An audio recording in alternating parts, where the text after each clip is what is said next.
آپ کے سامنے چوتھی کتاب رکھنا چاہتا ہوں کہ جو کتابیں میں پچھلی 3 کتابوں کا میں نے ذکر کیا، میں دیکھنا چاہتا تھا کہ اسلام اور مسلم ریاستوں کے اندر کب سے یہ ارتقائی کیفیت آئی ہے کہ نیا علم حاصل کیا جائے، کیونکہ رینیسانس یورپ میں ہوا، اور یورپ کے اندر جس زمانے میں رینیسانس ہوا تو مسلمان قوتیں جتنی بھی دنیا میں تھیں وہ پیچھے رہ گئیں۔ تو یہ کتاب ہے اسلامک انلائٹنمنٹ کی، یہ کرسٹوفر بلاجیو کی کتاب ہے اور بڑی اچھی ہے۔ اس نے پچھلے 300 سال کا تجزیہ کیا ہے اور اس میں 3 ممالک اور 3 قوموں کا ذکر کیا جو اسلامک رینیسانس جو اب پچھلے 300 سال کے اندر شروع ہوا اس کے مطابق ذکر کیا۔ تو ایک اس نے سب سے پہلے مصر کو اٹھایا، پھر اس کے بعد اس نے ترکیہ کو اٹھایا، اس سلطنت عثمانیہ کو، پھر اس نے ایران کو اٹھایا۔ تو جب وہ مصر کو اٹھاتا ہے تو اس زمانے سے بات شروع کرتا ہے کہ نیپولین نے حملہ کیا 1779 کے اندر اور اس نے قبضہ کیا مصر کے اوپر، 2 سال اس کا قبضہ جاری رہا، مگر نیپولین خود بھی علم پہنچانا چاہتا تھا، تو لہٰذا وہ اپنے ساتھ 53 اسکالرز لے کر گیا الازہر، اور وہاں پر ان کے ساتھ ایک اسکالرشپ کا اہتمام کرایا کہ لوگوں کو وہاں پر علم کا حصول ہو۔ دیکھو، طاقت اور علم جنگیں بھی جتاتی ہے۔ تو جب وہاں محمد علی پاشا کے زمانے میں نیپولین نے حملہ کیا تو وہ سکوئرز بنا کر حملہ کرتے تھے کہ وہ اپنے ہتھیار جمع کر بیچ میں سے سپلائی کرتے تھے اور وہ مقابلہ کرتا تھا جو سکوئرز میں آگے لوگ بیٹھے ہوتے تھے، اور جو پرانا جنگ کرنے کا طریقہ تھا وہ ہم نے مصریوں نے کیا۔ تو جس دن جنگ ہوئی تو اس دن فرانس کے تقریباً کوئی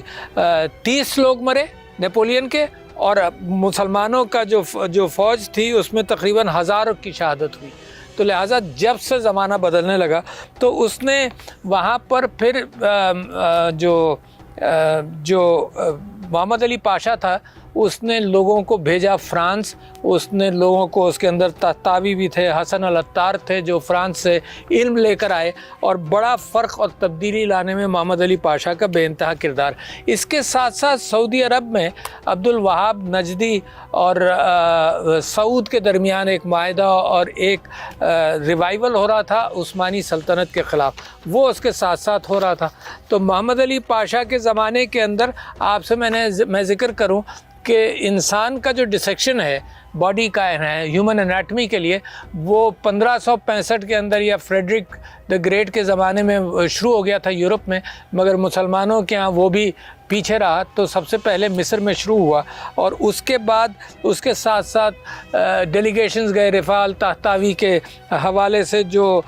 فرانس گئے اور فرانس میں جا کر انہوں نے کام کیا۔ اس کے ساتھ پھر اگلا سٹیپ میں آپ سے ذکر کروں کہ سلطان مصطفیٰ III جو عثمانی سلطنت کا تھا، وہاں کے اندر بڑی تبدیلی شروع ہوئی، اور سلطان محمود کے زمانے میں عثمانی سلطنت کے اندر بھی سلطان سلیم محمود II اس زمانے میں شروع ہوئی۔ تو یہ کتاب جو ہے وہ اس حوالے سے بڑی خوبصورت کتاب ہے کہ اس کے اندر ان لوگوں کا ذکر ہے جو تبلیغی اور اسلامک رینیسانس کے اندر بڑا کردار ہوا۔ یعنی میں نے جس کا ذکر کیا مثال کے طور پر محمد علی پاشا، پھر میں نے جس کا ذکر کیا ایران کے اندر ایک نوجوان تھا جو کبھی بادشاہ نہیں بنا مگر کراؤن پرنس تھا، پرنس عباس مرزا، اس نے بھی ایران کے اندر تبدیلی کی۔ سب سے زیادہ تبدیلیاں عثمانی سلطنت کے اندر بھی ہوئی، اور یہ مسلمانوں کی کوشش اور ریوائول کے حوالے سے بہترین کہانی اسلامک انلائٹنمنٹ، یہ پچھلے 200-300 سال کی کہانی، جس کے اندر سب سے پہلا مسلمانوں کا پریس گوٹنبرگ کے بعد 400 سال بعد 1726 کے اندر استنبول کے اندر سیٹ اپ ہوا۔ تو جو ہمارے دوست اور مسلمان اسلامی رینیسانس کے اوپر توجہ دینا چاہتے ہیں تو ان کے لیے بہترین کتاب ہے۔